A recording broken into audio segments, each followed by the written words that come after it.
Президент Садыр Жапаров Кемпирабад суу сактагычы боюнча кыргыз элине кайрылуу жасады. Чындык эшикке чыкканча калп дүйнөнү эки жолу айланып келет. Урматтуу кыргызстандыктар, бул кайрылууну жасаганга аргасыз болуп турам. Кечээ күнү өзгөнгө барып, эл менен жабык эшик артында сүйлөшүп, Өзбекстан менен Кыргызстандын ортосундагы чек араны такташуу маселесин адамча түшүндүрүп бердим. Биз залга батпай калдык деген 300 кишини экинчи этап менен залга киргизип, дээрлик бир күн эртең мененки саат 10дон баштап кечки саат 5ке чейин 7 саат бою так документтер, илгерки келишимдер менен түшүндүрүп бердик. Эмне үчүн жабык эшик артында карап жатканыбызды дагы адамча түшүндүрүп бердик.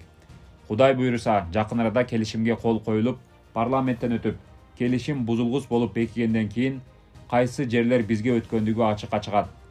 Жалпы эл чыдап күтө тургула. Негизинен талаш жерлер дээрлик 99%га биз тарапка өттү. Кемпирабадты буга чейин толук Өзбекстан көзөмөлдөп келсе, эми мындан ары 50-ге 50 үлүштөгү биргелешкен ишкана түзүп, плотинаны чогуу башкарабыз деген келишимге келдик. Суунун деңгээлин 908 горизонттон 900 горизонтко түшүрдүк. Ошондо көлдүн жээгинен 1246 гектар жер бошоп, бизге өтүп жатат. Ал жерди ошол жерде жашаган элибиз түбөлүк айыл чарба багытында колдонушат. Калган чек ара жерлери боюнча мен жогоруда айткандай кийин угасыздар.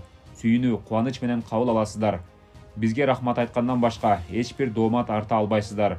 Биз 1 сантиметр жер берген жокпуз. Тескерисинче, 100 жылдан кийин дагы биздин эмгек, биздин чечим ак жана кыргыз мамлекетинин кызыкчылыгы үчүн болгонун тарых тастыктап берет.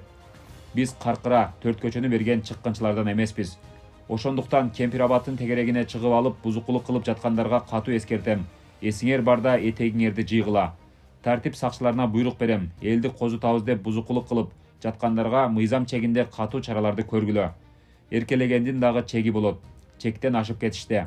Залга батпай калдык, биз түшүнбөй калдык.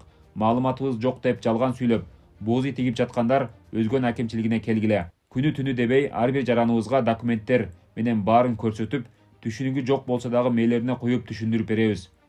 Кечээки жыйындын аягында добушка салганымда адамча түшүнгөндөр колдоп беришти. Добушка койгондо залдын баары макул, 8 киши каршы болду. Албетте каршы болгондор кимдер экенин, эмне максатты көздөп жаткандарын жакшы билебиз. Андай арам ойлуу максатыңардан кайткыла. Бийлик башына келип, 30 жылдан бери ашкере эркелеп жүрүп мамлекетибизди жок кылып же толук көз каранды мамлекетке айлантып ала жаздаганыбызды көрдүм. Андайга жол бербейбиз. Жакын арада баары бүтөт, ачыкка чыгат. Ошондо чек ара маселеси 99% биздин пайдабызга чечилгенин билип, өзүңөр эле эл алдында уят болуп каласыңар, туугандарым. Тынч болгула.